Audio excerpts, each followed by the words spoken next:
ওরা বলেছিল তোমাদের মেরে ফেলবে, ওরা বলেছিল তোমাদের মেরে ফেলবে।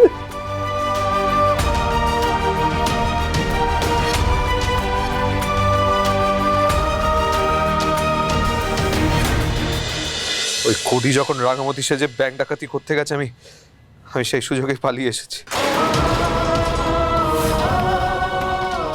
কিন্তু আমার ভয় হচ্ছে যে ওরা ব্যাংক ডাকাতি করে রাঙামতিকে না ফাঁসানো অব্দি থামবে না।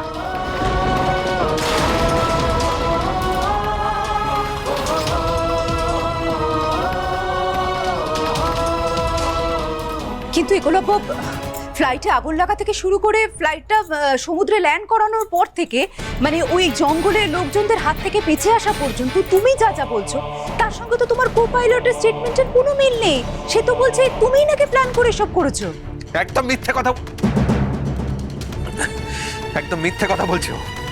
আমি কোনো প্ল্যান করিনি। আমি কেন প্ল্যান করবো? সবকিছুই অয়নই করিয়েছে।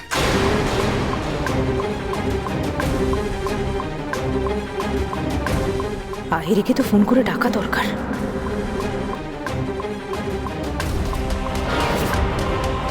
ফ্লাইটটা টেকনিক্যালি ও খারাপ করে দিয়েছিল। আগুন লেগে যাওয়ার পর বাধ্য হয়ে আমি সমুদ্রে নামিয়েছি, নালে আমার কাছে আর কোনো উপায় ছিল না। অতগুলো মানুষের প্রাণ চলে যেত। কি করতাম আমি? এই জঙ্গলের লোকেরা আমাকে ধরে নিয়ে গেছিল বলে ওদের প্ল্যানটা ফেল করে যায়।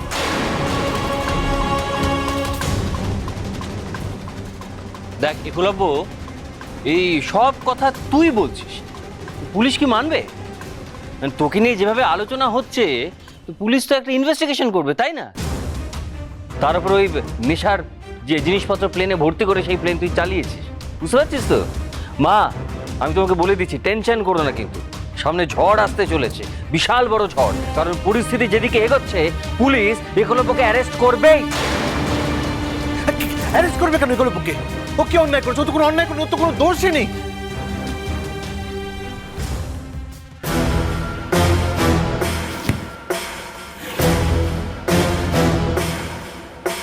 পালিয়েছে তো? হ্যাঁ, ঠিক আছে, পালাক পালাক পালাক পালাক। আমিও দেখি ও কত দূর যেতে পারে। ওর ওর সমস্ত রেকর্ড আছে আমার কাছে। Let me C.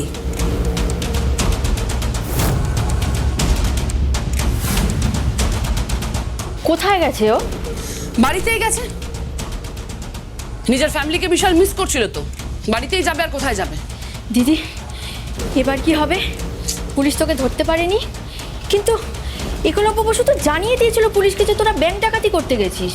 পুলিশ আসার আগে আমরা আমাদের সমস্ত কাজ সেরে ফেলেছি। আরে বোন, তুই প্লিজ এত টেনশন করিস না তো, ভালো লাগছে না। রাঙামতি তীরন্দাজ সোম থেকে রবি প্রতিদিন সন্ধ্যে 7:30টায় স্টার জলসায় ও জিও হটস্টারে।